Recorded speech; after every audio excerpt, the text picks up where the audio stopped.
Welcome to Choice Classic Radio. Like us on Facebook, subscribe to us on YouTube, and help keep this show alive by donating at choiceclassicradio.com. For more of your favorite old-time radio shows, join us on our companion podcast, Choice Classic Radio, Mystery, Suspense, Dramas, and Horrors, where we bring to you the most mysterious tales that the golden age of radio had to offer.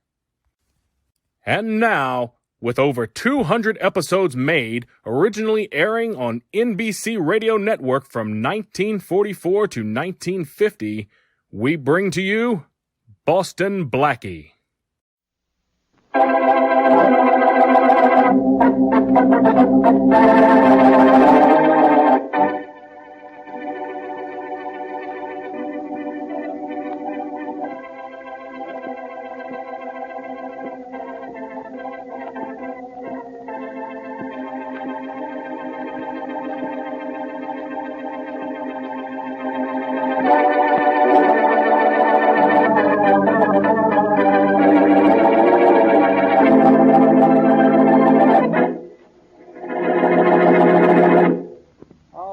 Uncle Bill. You have all three of us here. If there's any point to this, get to it, will you? None of you has ever been subtle in his dislike for me, anyhow. Well, I'm sure you don't think much more of us than we think of you.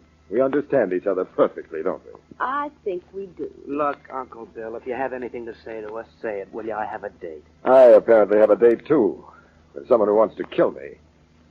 As you all have been very pleased to know, I have received several anonymous telephone calls threatening my life. So what? I can imagine how you three must feel, since my death means that you will inherit my entire estate. It is still in the millions, isn't it, Uncle? More millions than you can imagine. And it is still left entirely to us. Merely because I have no choice in the matter. The condition under which I inherited from my father stipulates that I must leave it all to you. Well, when you see your father, which should be soon, say thanks for us. I have taken it upon myself to add something to my will. John, will you stop playing with that toy? It's not a toy. It's a magic trick. Now you see the card. Now you don't. Put your magic tricks away while I'm talking. I've stated in my will that in the event that I'm murdered, not 1 cent will be given to any of you until my murder is solved. Really? Yes. All of you not only hate me, but you hate each other. 2 of you would profit immensely if one of you were convicted of killing me. It amuses me to picture each of you scrambling madly to blame my death on one of the others. If you really think someone's trying to kill you, why don't you notify the police? I'm going even beyond the police, my dear family. I'm going to Boston Blackie.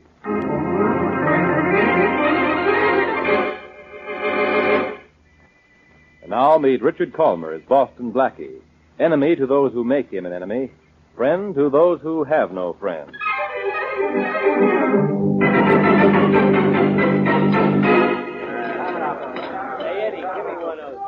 You know what I like about you, Blackie? The quaint places you take me to eat.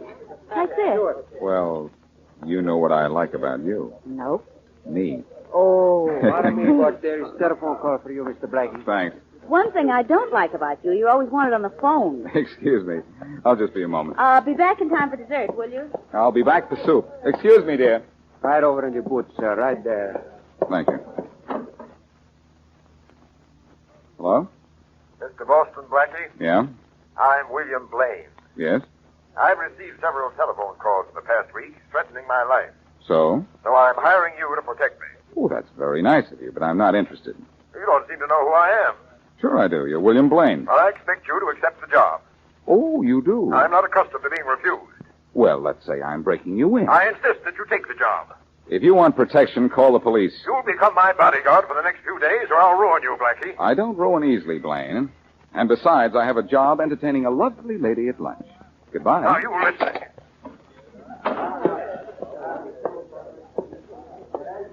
Hi there, honey. Miss me? How could I, with such an interesting menu to read? How's the plot? Good? Mm-hmm. Especially the chapter called Roast Ribs of Beef and Potatoes Any Style. Important phone call? Oh, just a fellow named Bill Blaine. Who's he? Well, right now, he's a guy who's still looking for a bodyguard.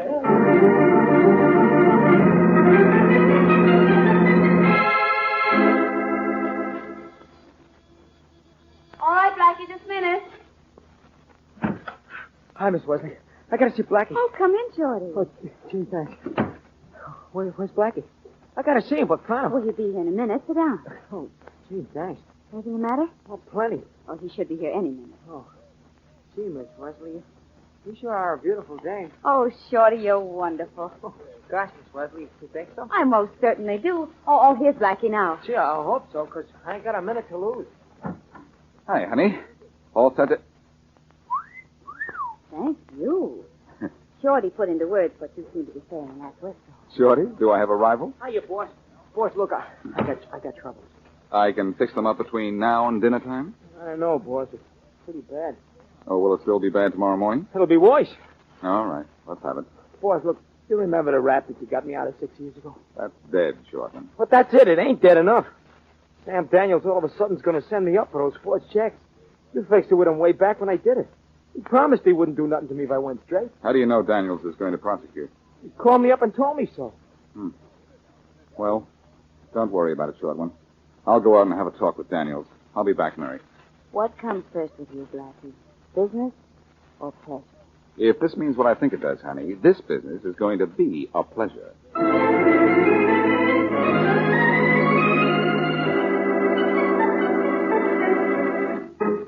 Sit down, Blackie. Sit down. I can stand, Blaine, but not for what you're doing.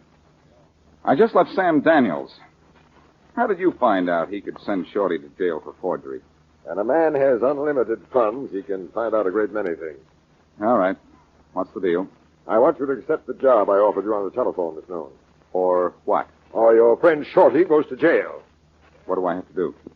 I've received several telephone calls from someone threatening to kill me. I want you to protect me. And what about Shorty? If you do as I say, I'll not force Daniels to prosecute your friend. Now, I get what I want, don't I?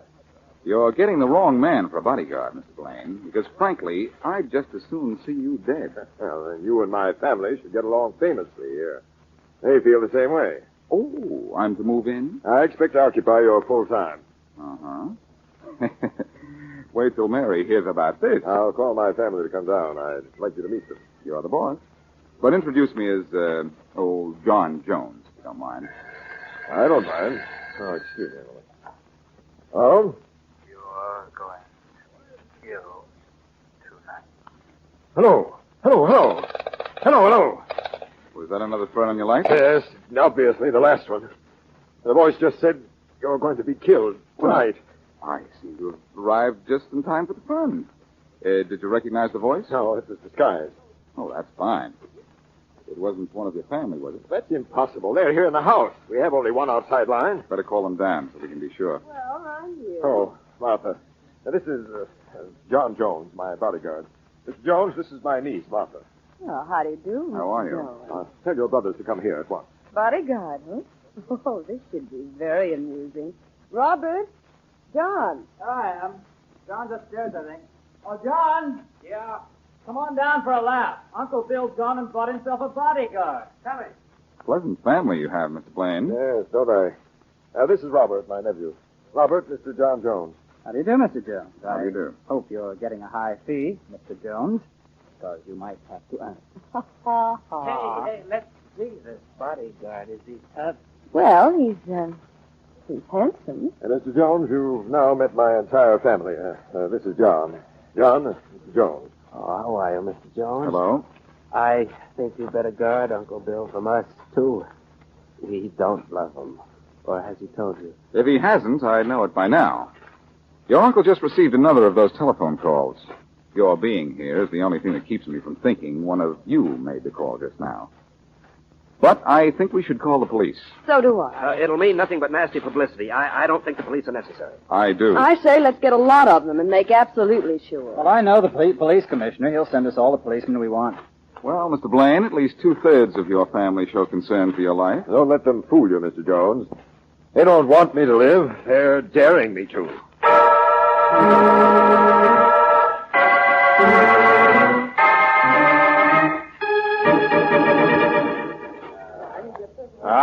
All right. Let's have a little organization here. You're gonna stay in this room, Mr. Blaine. Will I be safe here? I don't know why not. You have 2 policemen in here with him. Now, that's what I call protection. What are you doing over there, Mr. Jones? Just prying the windows. They're locked good and tight. I was just checking. They don't need checking. Take 'em out, Ron. Okay, Bud. Come on outside. Looks like I'll have to guard you from a distance, Mr. Blaine. Okay, everybody out. You too, sister. You're sure we shouldn't all stay in here? Faraday's orders. Everybody outside. All right. Here, Rollins. Lock the door. Yes, sir. Now what, officer? You're behind locked doors and windows, Mr. Blade. You got 2 cops right beside you, Susan. There's nothing to worry about. Wish I were as sure as you are. Don't worry. You won't let anybody cut your hair on your head. Not even if all he wants to do is comb it.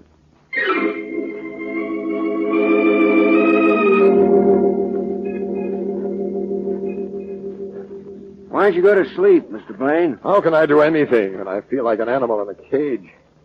Can't we open a window just a crack for air? Nothing doing. The windows stay locked tight. The door's locked. That's where everything stays, because that's the only way you're safe. And you're plenty safe in here. It should be. I'm uncomfortable enough. Hey, how about a game of gin, Smith? Yeah. Got cards? Lower your voices, will you? I think I'll try to read. Okay. I don't suppose either of you... Mr. Blaine! Mr. Blaine! What happened to him? What do you think happened to him? That noise wasn't a backfire. Look at him. There was a shot, huh? You get him? Yeah. You dead? Yeah. Shot. In a sealed room, too, with us practically sitting beside him. Call Faraday, quick. How will I tell him? Tell him it couldn't happen, but it did.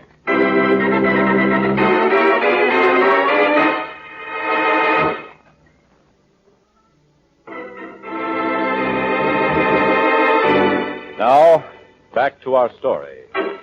When the wealthy Bill Blaine received strange telephone calls threatening with death, he forced Boston Blackie to become his bodyguard by digging up some old evidence against Shorty, Blackie's friend. When Blaine heard that he was to be killed that night, Blackie called in the help of the police, who put Blaine in a locked room and stood guard over him. Then the police insisted that Blackie leave, and shortly thereafter, Bill Blaine was shot and killed. As we return to our story, Inspector Faraday is at the scene of the crime. What do you mean no glass is broken? If the shot didn't come from inside the room, it came from outside. We've gone over every pane of glass, Inspector. There isn't even a crack anywhere. The windows are still locked. This is crazy. This is impossible. Oh, we know it. All right. The shot came from inside the room then. You've gone over all the pictures, the molding, the fireplace? Everything. We've inspected every inch of floorboard, too, and we haven't found a thing. It's crazy. It's impossible. You said that. A fine couple of cops you are. Where's the dead guy's family? Upstairs. All right, both of you. Go up there and get him. Yes. Oh, boys, how's everything?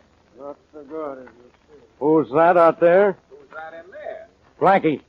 Well, Inspector Faraday. The danger must be over. You've arrived. What are you doing here? I live here.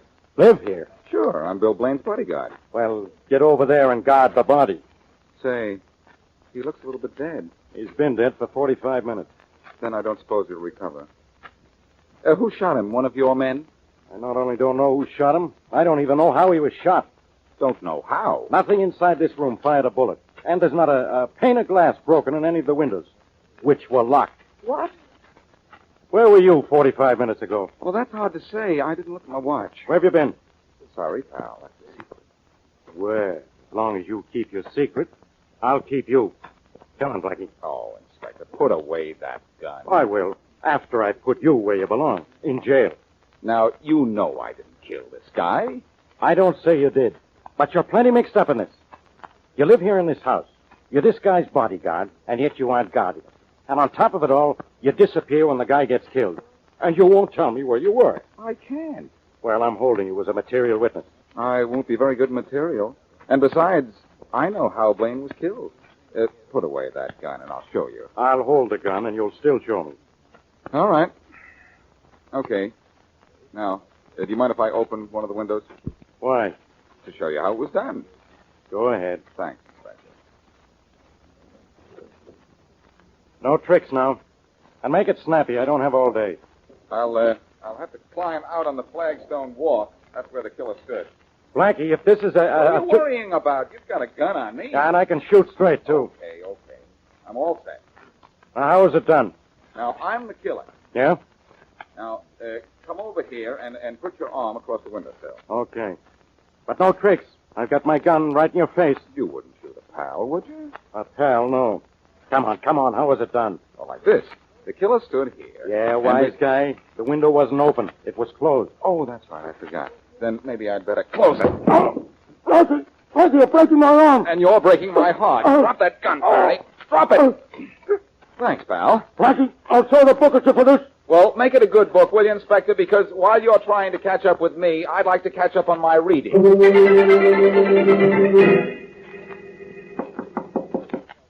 Yeah? I'll say you can come in. I want to talk to you, Miss Wesley. Well, I want to talk to you, too. What about? About this story in the newspaper. What about it? It says that you're looking for Boston Blackie as a material witness to the murder of William Blaine. So? So, maybe you'll change your mind when I tell you where Blackie was when Mr. Blaine was killed. Where? With me. That's no alibi in my book. Where were you? The newspaper says Mr. Blaine was killed at 9:45 last night. At 9:45, I was in Sam Daniels' office, helping Boston Blackie crack a safe.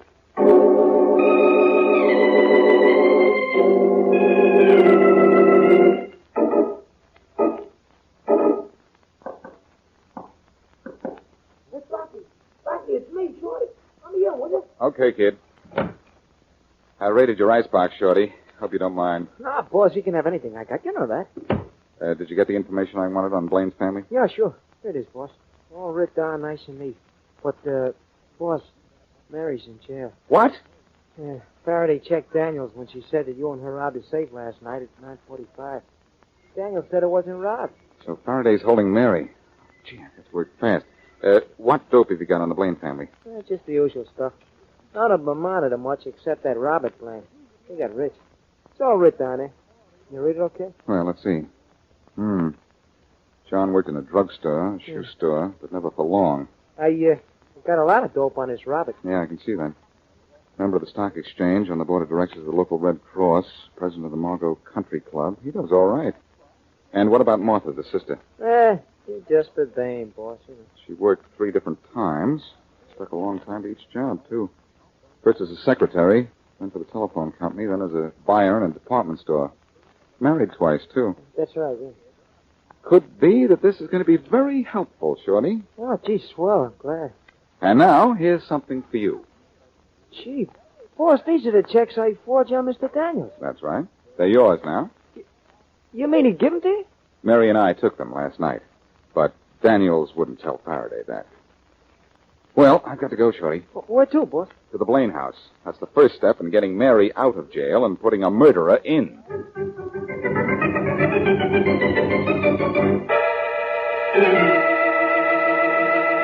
John. Well, Martha, what are you doing sneaking around the hall? Why? Wouldn't be surprised if you killed Uncle Bill. Oh, you'd like that, wouldn't you? Be very profitable for 2 of us if one of us did. Do you care which one? As long as I'm not the one. Maybe you should have thought about that, too. You think the police will find out who killed Uncle Bill? They have to find out first. How? Are you afraid they will? We get no money until they do. Don't look at me. Don't look at me. I'm going to bed. Pleasant dreams. Don't be so generous.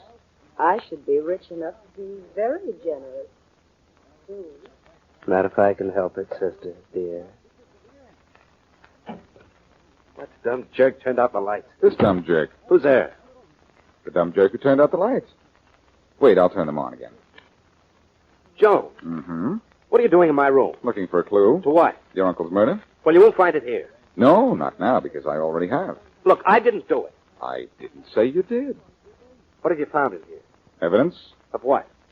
that you're somewhat of a magician? Well, what if I am? It's a hobby of mine. I'm just an amateur. Well, your amateur standing as a magician may solve a semi-professional murder. How? Mind if I use your phone? I'll go right ahead. Thanks. Who are you calling? The police. Well, there are 3 policemen downstairs. But I want the top man. Faraday speaking. Inspector, this is Blackie. Blackie, you're going to... Look, Inspector, tell your cops to come home. All is forgiven. Because I've not only found out how Blaine was killed, I know who killed him. I don't fall for the same gag twice, Blackie. You turn yourself over to the nearest policeman, or Mary stays in jail for the rest of her life. In that case, I guess I'll just go downstairs. Where are you? In Blaine's house. And your cops downstairs have got me right where I want them. Come on up, Inspector. The party's on me.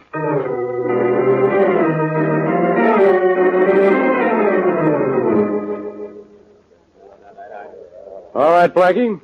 Here we all are in Blaine's bedroom. Now, no tricks. I'm not the only one with a gun. Keep him covered, Rollins. Do that, Rawlins. I'll keep you busy. If you have anything to say before I run you in, say it now, Blackie. Will you listen? For some dumb reason or other, I always do. But no tricks. Oh, sorry, Inspector, but this time there has to be a trick. A magic trick. Huh? See this little gadget I have here in my hand? Yeah, what is it? A pane of what seems to be ordinary plate glass in a wooden frame. The glass is solid, isn't it? Sure it is. So what? So I place this metal ball on top of the glass, thus. Yeah? Now, you don't think it's possible for the metal ball to fall through the glass and hit the top of the table below, do you? Of course not. You are so wrong, Inspector. Watch. Hey, it did go right through the glass. Without breaking it, Inspector. Of course, if you wish to inspect. But how did you do it? I pressed on the side of the wooden frame, and the glass moved to one side, far enough for the metal ball to drop through. Look at this. Yeah, I saw it. Give the windows in this room another going over, and you'll find a pane of glass constructed to do exactly the same thing. Rollins, Smith, start looking. Right. So that's how it was done. A trick pane of glass, huh? You catch on quick, Faraday. Where'd you get that trick? In John Blaine's room? Yes, in my room, but that doesn't mean anything. Doesn't it? I don't know about that. If we find There a it is, bit... Inspector, a pane of glass in the window that slides. Just like the glass in that gadget, too. Oh, so it doesn't mean anything, huh? All right, I admit that magic stick belongs to me. It was in my room, but that's no proof I killed Uncle Bill. Well, maybe this is. Hey, Blackie, where'd you get that gun? John Blaine's room. And if you check, I think you'll find it's the gun that killed Uncle Bill. Okay. Come on, you down to headquarters. But I tell you, I didn't... No. Wait a minute, Inspector. What for? I've got this case wrapped up in pink and blue ribbon. Better not tie the ends yet, Faraday, because John didn't kill his uncle. Look, when you face the evidence, you gotta come to the... do an about-face, Inspector. There's the little item of the telephone calls. Blaine got a call from the murderer when John and Martha and Robert were all in the house. John didn't make that call. Ah. But I know who did. Well, I know who didn't. No member of the family. Those were outside calls. There's only one phone here. When you jump to conclusions like that, Inspector, try not to land on your head. The one thing that had me baffled about this whole thing was, if one of the family killed the uncle, how was that telephone made to ring while all the family were in the house? Well, an accomplice outside. Yes, I thought of that and ruled it out as too risky. Some information about John, Robert, and Martha Blaine that Shorty got for me gave me the right answer. Yeah? Martha Blaine is your killer. Why, Mr. Jones, you're so dashing. Oh, is this going to be another fairy story? You worked for the telephone company for several years, didn't you, Mother? So what? When telephone linemen repair out-of-order phones, they dial a certain number that causes the telephone to ring. Well, that's general knowledge. Everyone in this room knows that. But the number the linemen dial is a closely guarded secret. You are the only one in this room who could possibly know that number. Anytime you wished, you could just go to one of the several extension phones in this house, dial the callback number, and cause every phone in the house to ring. Okay, lady. You're going down to headquarters. Grab her, boys. Come on, lady. No, Come no, on. you don't. Come You'll on. never get me. I got her, Inspector. Hold on. Let go of me. Okay. Take her out. Don't get it. Are you happy now, Inspector? Yeah. But you're not going to be. You're not completely out of this. Did you tell me where you were at the time of the murder? Cracking Sam Daniels' safe? That's not so. Because I checked on that, and Daniels said his safe hadn't been touched. Then why did you put Mary in jail? She told me she helped you crack the safe. I had to hold her. Faraday, holding Mary is my exclusive privilege. Let's go get her out.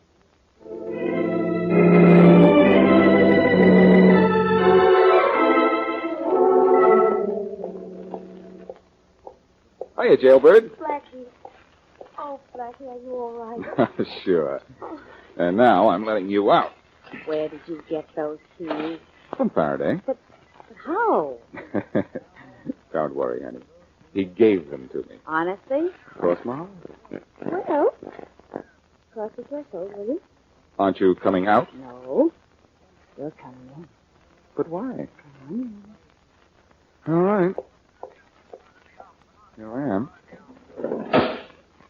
Are you by any chance locking us in? I am. Give me the key. Well, why? Give them to me. Okay, here you are. Oh, this is much better. Now I know we can't get into trouble. For a while.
That concludes today's episode. We'd like to thank you and remind you to donate at choiceclassicradio.com. Remember, your donations make episodes like this possible.